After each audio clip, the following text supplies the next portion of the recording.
Hello, my fellow apocalypse buddies, and welcome to the end of time. I'm Tamir Kreisman from Jerusalem, Israel. Welcome back to the Tent of Abraham.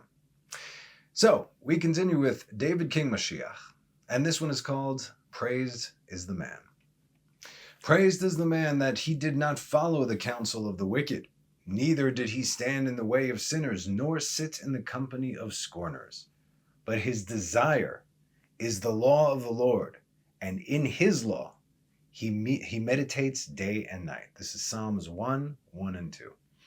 So the word is ashrei.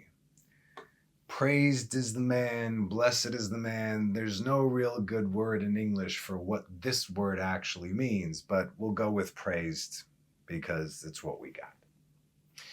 Of these verses, it says in Midrash Tehillim for chapter 1, as relates to Proverbs 11:27, he who desires good seeks acceptance, but he who seeks evil, it will befall him.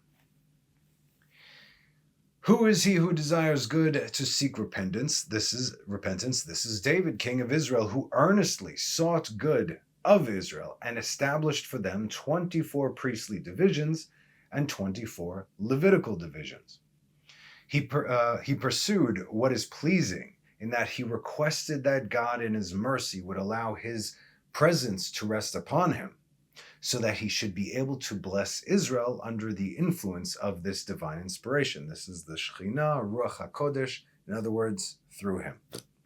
And how did he bless them? With blessed praises is the man, Ashrei Ha'ish. But he who seeks evil, it will befall him. This refers to Doeg and Achitophel. Doeg was personally responsible for Saul continuously pursuing David, as well as the murder of the priests in Nov. And Achitophel was personally responsible for setting up the entire Bathsheba situation. He did that. That was all him. Now, what is the significance of the number 24? Why did he set up 24 divisions?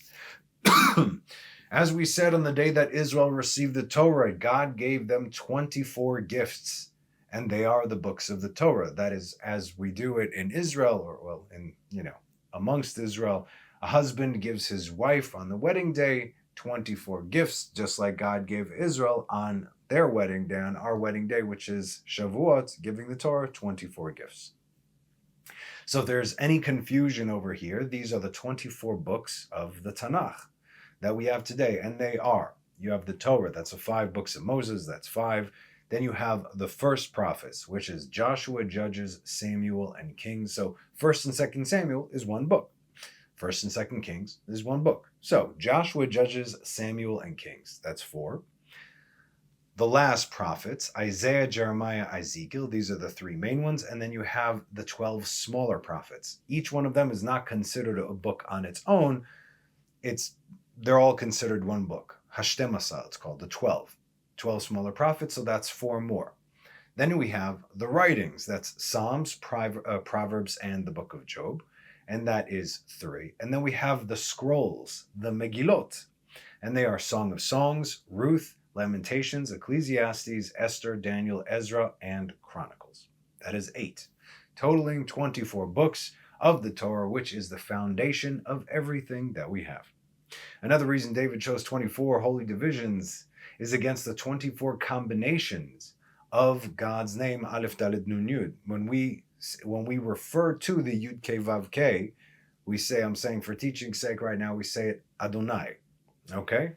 All right. So in other words, we don't sound it out like them. Let them do it, whatever. And here's a teachable moment for those in idolatry. Okay? I know not everybody who's, just listen right now. The name Aleph, Dalet, Nun, Yud, Adonai, is the lower aspect of the 4-letter name of God, Yud, K, Vav, K. In all the Sephardi Siddhars and everything, you'll see within the name Yud, K, Vav, K, in between the letters in small, you will have Aleph, Dalet, Nun, Yud. Okay? That is why we don't sound it out, because your blood is in your head if you do. And we're not idiots. But rather, we use the lower aspect of this name, which connects to Malchut, kingship, meaning this world, the realm that we are currently in. These are things that the nations would not know. This is also the exclusive attribute or sephira of King David, Malchut, kingship. God has different names which culminate into one, of course, and every name represents different aspects of creation. For instance, the name Elohim represents judgment, while the four-letter name Yud Kei Vav Kei represents mercy, always opposite each other. There's also El Shaddai, Aleph Daled Nun Yud, and so on and so forth. While in English, all the references to God are translated as whatever. Sometimes it's God, sometimes it's the Lord. You understand? So it's meaningless if it's translated because you lose the entire context. Completely missing this mark, thereby promoting ridiculous ideas such as Psalms 110:1. I read from the New King James, forgive me. The Lord said to my Lord, sit at my right hand till I make your enemies your footstool. That's not what it says in the Hebrew at all. But it actually says that the supernal name of mercy communicated to the lower connection, in other words, is a conduit where all our prayers come and go from. They're all conduits. You have to know what these conduits are. That is why this thing is done.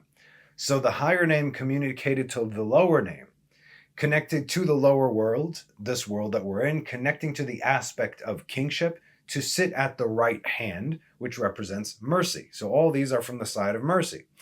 While the might from the side of judgment takes care of God's enemies, because he is not speaking to a man, but to the other aspect of his name, how that translates into this, and how it manifests in this world. So, again, we'll read a kosher translation of David, a psalm. The word of the Lord to my master. That's already a little bit better. Wait for my right hand until I make your enemies a footstool at your feet. Le David mizmor neum Hashem Yud Kei Vav Kei La Aleph Daled Nun Yud. Two, as in from this place to this place. And this is what David is speaking of. In other words, he's drawing from the supernal name to the lower name, and that is how he would sing his psalms. That's where he got the inspiration for his psalms from. Even in the Jewish translation, they get it wrong, but at least they don't take it to idolatry. This line which David speaks of is the connection from where he receives, like we said, the psalms from, not to mention its connection to the last verse in the Psalms that came before it, in 109:31, where it says, for he will stand to the right side of the needy to save him from those who judge his soul, left and right again. It's all about God's mercy through the method of operation. But my goodness, the doctrines that I have seen people manifest out of a complete misunderstanding of this verse is crazy. I saw this video, my goodness, the psalm that the Jews fear most. No, we don't, because we read the Hebrew, and it has nothing to do with what you're saying. Anyway, it's just, again, it's so ridiculous. Like you can't take our Torah, translate it to whatever language and say, see? No, that's not what it means. Do yourself a favor. If you learned the real thing, you'd be like, maybe I'm like wrong about everything. Anyway, back to real Torah. The soul of David, who is the aspect of kingship, Malchut, resides within the lower name Aleph Daled Nun Yud. And so there are 24 variations for this name, how it is to be spelled out. And that is why David did the 24 divisions, also coinciding with the 24 divisions of the priests and the Levites.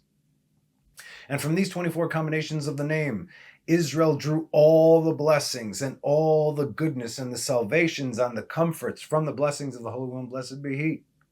This is why it is said that David genuinely sought the good for Israel and the ways for them to be accepted before God, so they can receive it directly from the source of where all the blessings are derived. In other words, he had to open it for them, and then they do it for themselves. No one does for you. Again, this isn't that.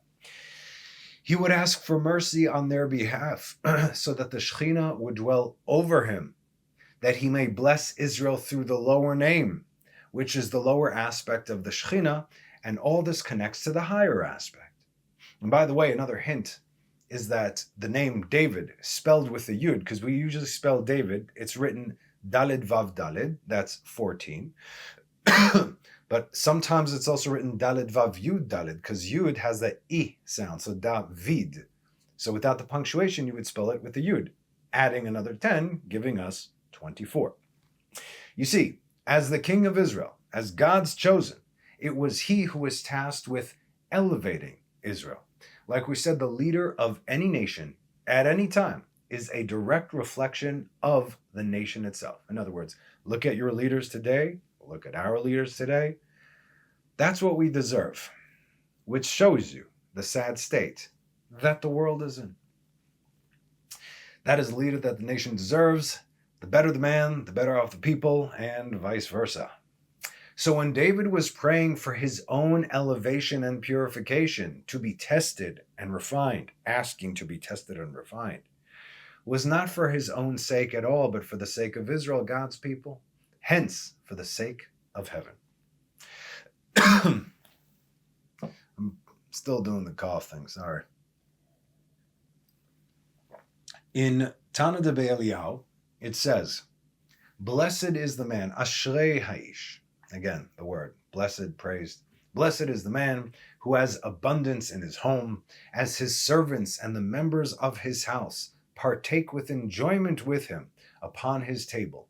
For regarding him, it is said in Psalms 128:2, if you eat the toil of your hands, you are praiseworthy, ashrecha, and it is good for you.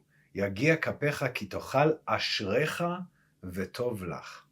One of Jacob's sons' name was Asher, right? It's how are you going to translate that? It's not Asher, it's Asher. Then he too can be like David, king of Israel, who would always give charity and place righteousness between Israel and their heavenly Father. This is the same concept as Abraham.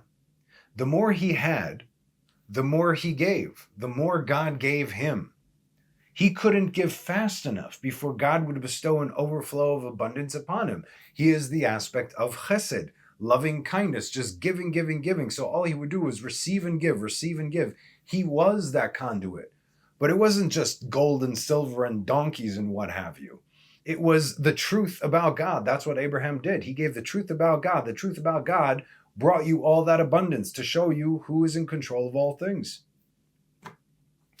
So why is this? Because just like Abraham, who was the richest man in the world at the time, so too was David, king of Israel, the richest man in the world of his time. The gold, the silver, and the jewels, and all forms of wealth that David gathered in his lifetime was more than Solomon ever saw in his lifetime. I know, yes, Solomon was he was the wealthiest king in the world at that time. But all the stuff that David gathered, everything that David had, he knew it was a gift from God for the sake of the temple and Israel. And so he dedicated it all to the temple. Like Abraham, riches were meaningless to him, as his character was unchanged, and he never withheld from anyone. To the contrary, he would chase after them, begging them to receive goodness in the name of God. So whether Abraham was being thrown into the fiery furnace, whether he's being pursued, whether he was going out to war, whether he was just sitting over there in the tent, whether it was it didn't matter. All his wealth, rich, no rich, pursued, whatever, it did not change the man that he was. In fact, it strengthened him. Same thing with David. That's our test. And guess what? Life, it affects everybody. We're talking about giants over here, yes? But life affects us, but at least we just see, okay, yes, we have emotions, but we don't let the emotions control us. Yes, there are outside circumstances which God is placing them before you, specifically to see for you, are you going to let these outside circumstances change the person that you are? The God-fearing, God-seeking person that you are. Every day we have an opportunity. It's not just once a day. It's throughout the day. Make today that day. Focus. Once Israel became a nation, returned to their land, got themselves a king and the city from where he should reign, uniting all the tribes, David wanted nothing more than to bestow everything that God gave him for their sake. The more he received, the more he was able to give, and the more he gave, the more he received. It's just how it works. But he didn't give to receive, as there's no merit in that.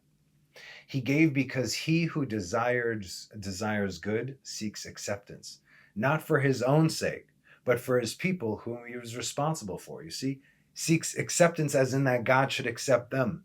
Therefore, he created the system that every good deed that he did, It's as if Israel themselves did it as well. He was their representative, for lack of a better word, the conduit between them and God. He lived to serve them. And don't think for a moment that it was the other way around. No one worshiped David. We don't worship men. Different religion entirely. That's why it's called idolatry by definition. And that is why the highest position can only truly be attained by the most humble of men, and that was King David.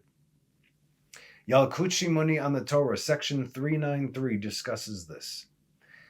Just like the patriarchs and the prophets who served and gave their lives for their flock.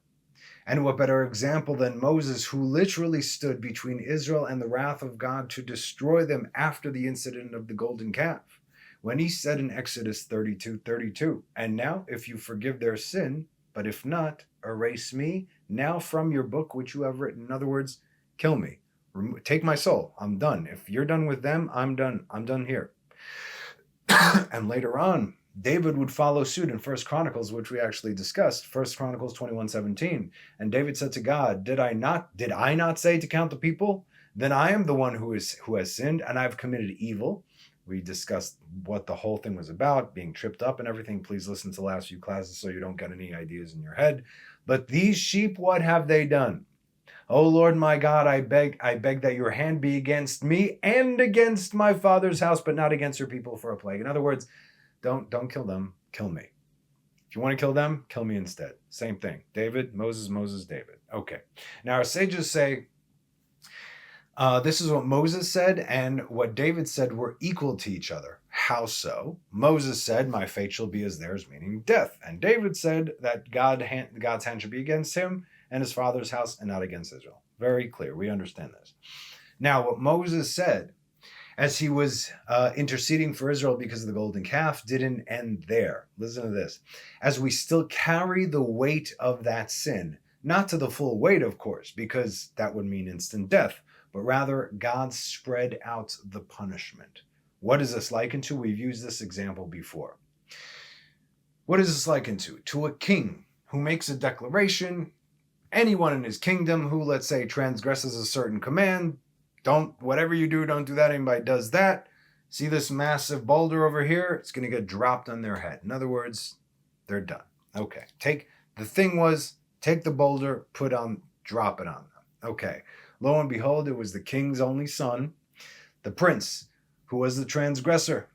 Since the king's word was law, and for the sake of his honor he could not take back his word just because it was his own son, God does not withhold punishment or correction from Israel. Never has. There's no such thing as God removes your sin. There always has to be a rectification because something was corrupt in the world. Dark angels have been created, and those dark angels needed to be turned into angels of light. So God will forgive your sin once you do complete tshuva, and then you have to fix what you corrupted, you see? Then, that's it. It's as if you did not do it. But it's not like, please, I won't do it, please. Okay, I forgive you, move on. Never works. For some reason, they think that that's how it works, but that is not how it works. With nobody. There's not a single example in the entire Torah that this happened. That is fiction. It doesn't work that way, right? If you stole from somebody, you have to give it back, right? But then what about damages?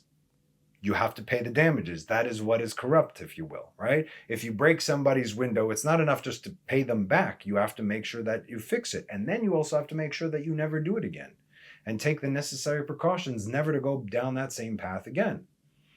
Now you're doing a rectification. You see? That's what it is.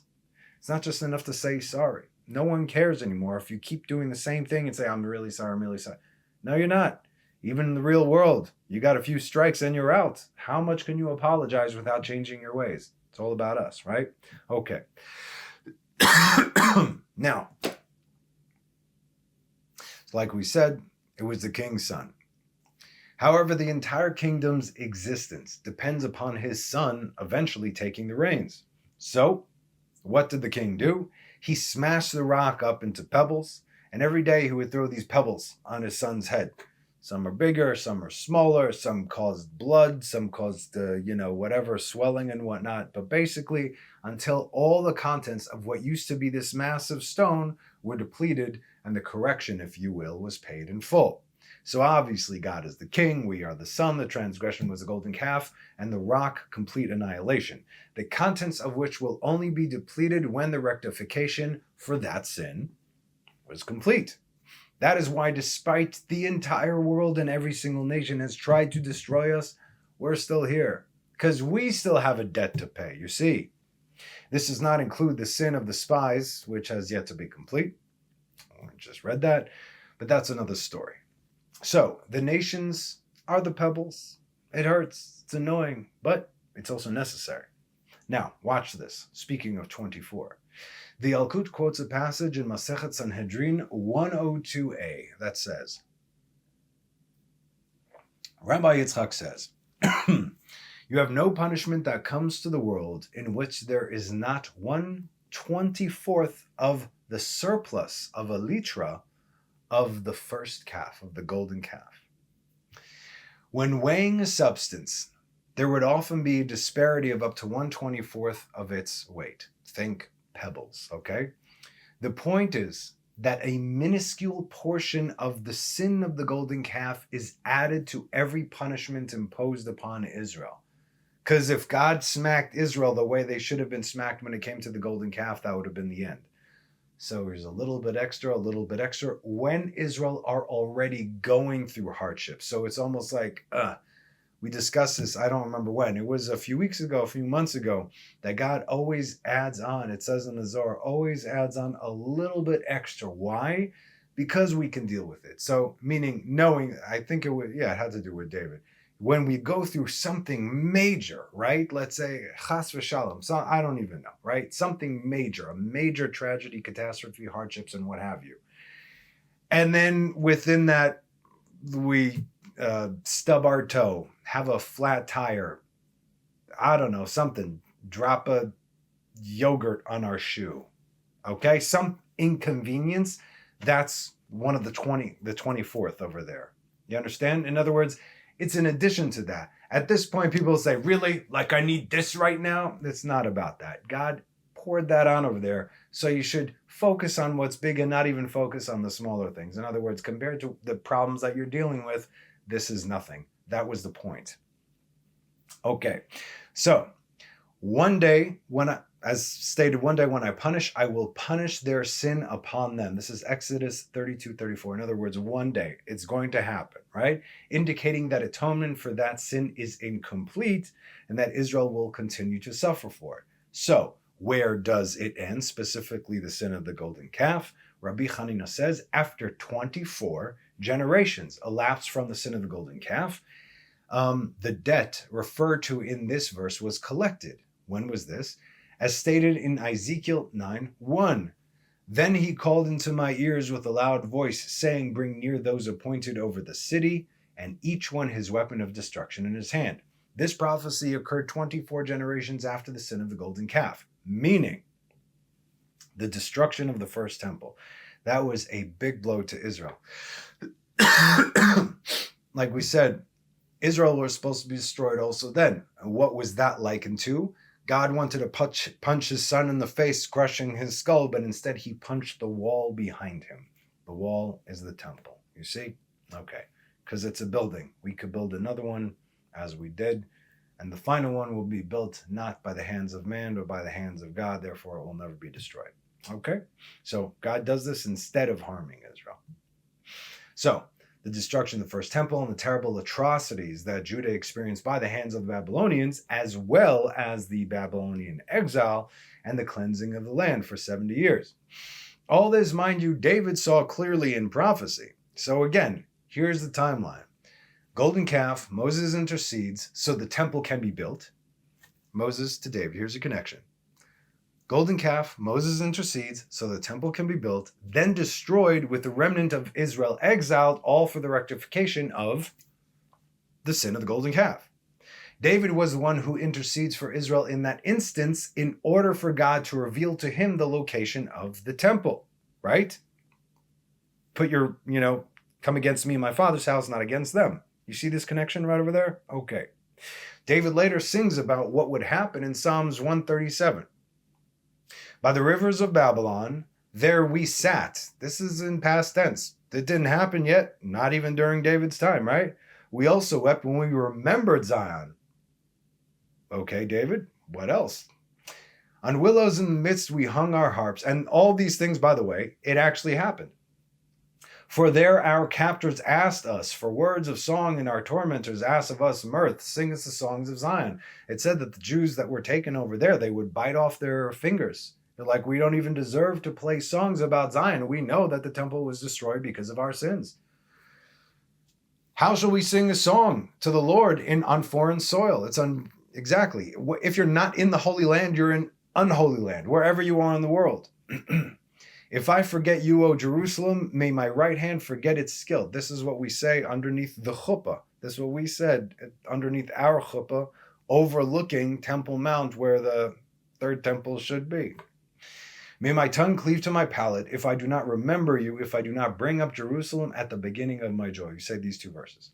Now, remember, O Lord, for the sons of Edom. What does Edom have to do with the Babylonian exile? The day of Jerusalem, those who say raise it down to its foundations. That is exactly what the Romans said during the destruction of the second temple. The Edomites, Edom. Now, O daughter of Babylon, first temple, who is destined to be plundered, praiseworthy, ashrei, is he who repays your recompense that you have done to us. What have you done to us? Praiseworthy, ashrei, is he who will take and dash your infants against the rock. We won't do that. We don't have to do that. This is God that is going to take vengeance upon Edom for what they did and are currently doing to us, as Babylon is no more, but the spirit remains, and that is Rome today. Rome, Edom, meaning the Western world, led by our best friends over there in the West with the golden eagle. Another hint towards Rome, when it came to the first temple, is what Jeremiah wrote as he witnessed the destruction. As said in Lamentations 4:19, our pursuers were swifter than the eagles, specifically eagles, Rome, right? Rome, America. Of the heavens, they chased us on the mountains, they lay in wait for us in the wilderness. The breath of our nostrils, the Lord's anointed, was captured in their pits, of whom we had said, under his protection we shall live among the nations. Assimilation to the Christian nations never helped the Jews, right? And history speaks to that. But also the 10 lost tribes are most likely amongst the Christian nations today. Still got to come back. And finally, rejoice and be glad, O daughter of Edom. Why? Who dwells in the land of Uz? Upon you also shall the cup pass. You shall become drunk and vomit. In other words, everything that you have done and said is going to come up. You're going to see it, and everyone is going to see what you have been hiding all these thousands of years. Okay? And again, not only Edom, meaning everything that all the nations have done to Israel will come back on them for all to know. It's coming, people. But in any case, David saw all of this, which is why he did what he did, prayed how he prayed, and wrote what he wrote. He was, after all, God's anointed king and Mashiach of Israel. And because he was vital for Israel's survival, just like Moses, God obliged them both. In fact, we have a beautiful understanding from Midrash Tehillim 1:16 of how God views his righteous. Psalms 116:15 says, difficult in the eyes of the Lord is the death of his pious ones. So said the Holy One, blessed be he, it is difficult for me to say to the righteous that they must die. It is difficult for me to say that to Abraham that he had to die. For he had already ascribed to me the heavens and the earth, koneh shamayim va'aretz, and descended to the fiery furnace for my name's sake, before God ever spoke to him. And he hallowed my name throughout the world. It is difficult for me to say that Isaac had to die, for he had perfected his soul for the binding, so he would be a perfect korban, yes, a perfect offering, if you will. And he bound himself upon the altar, meaning willingly. And he hallowed my name throughout the world. It is difficult for me to say that Jacob had to die, for he had toiled in Torah, not only learning, but living it even in the worst circumstances in the house of Lavan, all the days of his life, and hallowed my name throughout the world. It is difficult for me to say that Moses had to die, for he had perfected his soul, and descended before Pharaoh, and hallowed my name throughout the world. It is difficult for me to say that David had to die, for he perfected his soul, and descended to Goliath, and hallowed my name throughout the world. And if the righteous would not have asked for death, meaning if they would not have said it with their own mouths, that's why whatever the righteous say, Jacob said, hey, I didn't take your stupid idols. Whoever took your idols, let him die. And that was Rachel.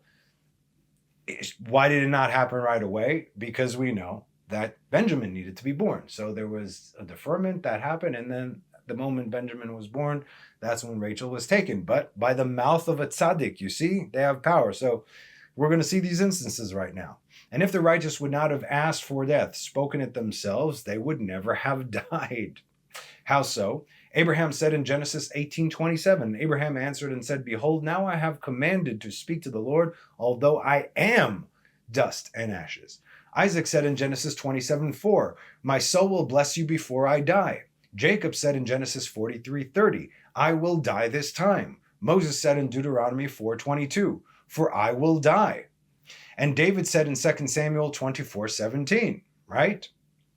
I beg that your hand be against me. And since the righteous ask for death with their own mouths, the Holy and Blessed be He removes them for the sake of those who come after. In other words, there can never be two kings of Israel. I'm not talking about the split kingdom, but Samuel had to finish his reign as a judge, and then Saul had to take over. Saul had to finish so David could take over. David had to finish so Solomon take over. See, one doesn't overlap in that sense. That's why David was already anointed while Saul was still king, but the Shekhinah already left him. In other words, he was king on the earth, but not in the heavens. Okay? And since the righteous ask for death with their own mouths, the Holy and Blessed be He removes them for the sake of those who come after. As it was with Abraham for the sake of Isaac, Isaac for the sake of Jacob, Moses for the sake of Joshua, Samuel for the sake of David and Solomon, as said the Holy One, blessed be He. This is what the righteous do. They let go because they know that the next generation must carry the torch. As it says in Ethics of the Fathers 2:16, it is not your duty to finish the work, but neither are you at liberty to neglect it. Like we said, we are all links in the chain. This is the only way we make it through until the end. We owe it to those who came before us, who gave their lives so we could have a fighting chance. And with God's help, a chance is all we need. So don't waste it. But we can take solace in is the fact that we are not alone, but we are part of a holy people. As said in Psalms 144:15, praiseworthy, Ashrei Ha'am. Praiseworthy is the people that has this. Ashrei Ha'am Shadonai Elohav. Praiseworthy is the people whose God is the Lord. And that is our class. Thank you for joining me. Have a wonderful rest of the week and have a Shabbat Shalom. Bye-bye.